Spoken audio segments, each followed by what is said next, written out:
আসসালামু আলাইকুম। আপনারা সবাই কেমন আছেন? আমিও ভালো আছি। আজকে আমার ভাবি আমাদেরকে দাওয়াত দিয়েছে। সে আজকে কত রান্নাবাড়ির আয়োজন করতেছে, কোটাকুটি করতেছে। এখানে অনেক কিছু রান্না হবে। লাউ চিংড়ি হবে, তারপরে সবজি রান্না করা হবে, রোস্ট রান্না করা হবে।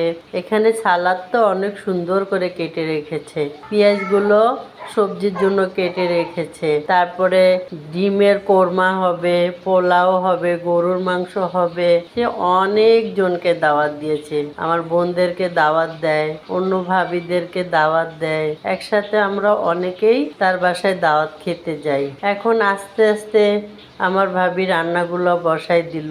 তারপরে এখন আলুটা বেজে দিল, এখানে গরুর মাংস বসাই দিছে, গরুর মাংস হয়ে যাচ্ছে। আমাকে সে সকালেই বলে রেখেছিল যে আপা আমাদের বাসায় এসেন, আমি অনেক রান্না বাড়ির আয়োজন করছি, আপনাদেরকে তো দাওয়াত দিছি, একা পারবো না। সাথে আমি গেলাম, যে ভাবির সাথে হেল্প করলাম রান্না টান্নায়। উনি অনেক খুশি হয়েছে যে আপা আসছে, আমার সাথে হেল্প করছে। মুড়িগুলা ভেজে দিলাম, তারপরে এখানে সমস্ত কিছু হেল্প করলাম। তারপরে এক এক করে রান্নাটা হয়ে যাচ্ছে।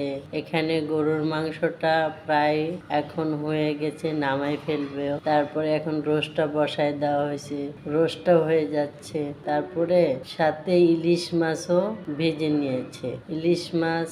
তারপরে বেগুন ভাজা করছে, এত কিছু করছে। ও মাই গড, কত কিছুর আয়োজন করছে। আমার ভিডিওটা যদি আপনাদের ভালো লেগে থাকে, আমাকে লাইক কমেন্ট শেয়ার করবেন। আল্লাহ হাফেজ। দেখি সকাল থেকে আজকে কাজ করতেছেন? হ্যাঁ, আজকে সকাল থেকে অনেক গুছগাছ হচ্ছে, কাটাকুটি, তরকারি, সবজি, মাছ, গরু, মুরগি, তারপর চিংড়ি মাছ দিয়ে লাউ, অনেক কিছুই হচ্ছে সকাল থেকে। অনেকজন আসবে তো, মেহমান আসবে, এর জন্য দাওয়াত আছে।